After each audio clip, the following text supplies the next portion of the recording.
If you want to be like Steve Jobs, today I'm going to give you 3 ways to get started. Hi, I'm Evan Carmichael. I believe in entrepreneurs, and today I'm answering a question from one of my YouTube subscribers. Love you guys. Lax, who wrote in to say, "Hi Evan, this is Lax. I regularly review your videos, love the Believe videos, never stop doing that, sir." Thank you, Lax. I'm a college student and I always wanted to be an entrepreneur like Steve Jobs, my idol, but I'm confused on how to start. Can you help me? Thanks in advance, Lax. So this is a fantastic question. I'm a huge Steve Jobs fan myself, and today I'm going to give you the 3 ways for how you can start following his footsteps. Number 1 is follow your passion. More than anything else, the thing that Steve Jobs was great at was following his passion. Whatever he was interested in, no matter how crazy it was, no matter how the rest of the world would see it, he would go for it even if everybody else thought he was crazy. It's easy to follow your passion when everybody's supporting you and telling you to go for it. It's really hard to do it when nobody is supporting you and feels like the whole world is against you. So as an example, when Steve Jobs was in university, he didn't like it. He wasn't feeling the classes. He didn't feel that it was for him, even though he was on the path to a stable, normal career like everybody else. So he dropped out of his classes to drop in on calligraphy classes to learn about writing and fonts.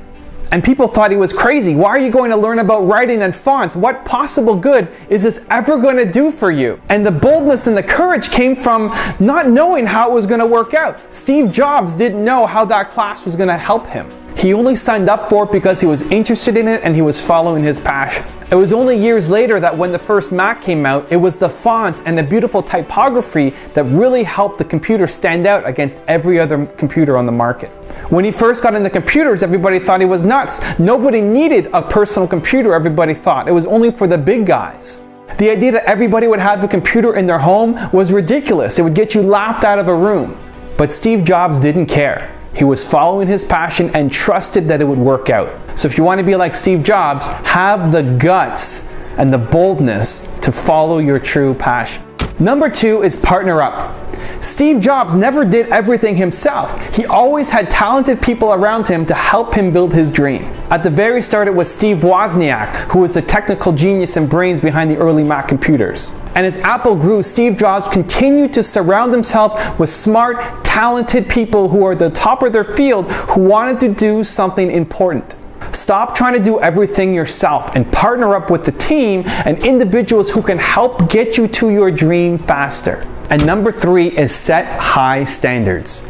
Steve Jobs was insanely detail-oriented and wanted everything he created to be awesome. You have to create high standards not just in your business but also in your life. What are things that you are no longer willing to accept to help you get to the next level?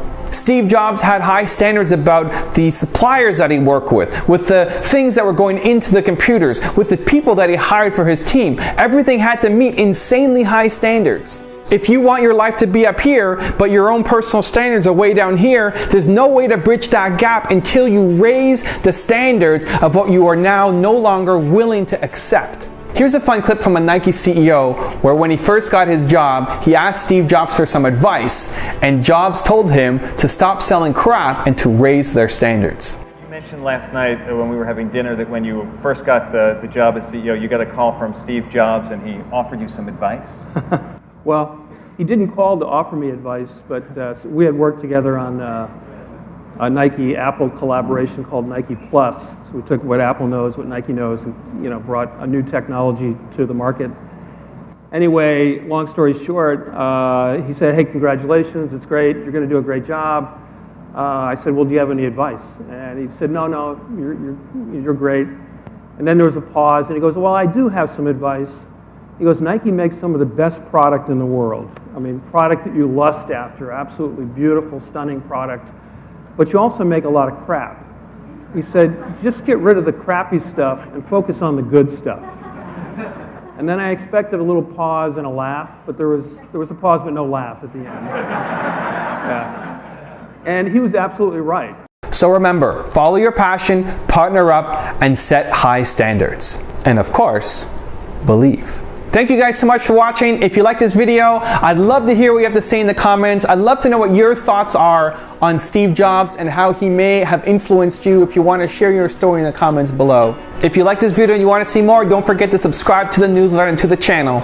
Thank you so much for watching, and I'll see you soon.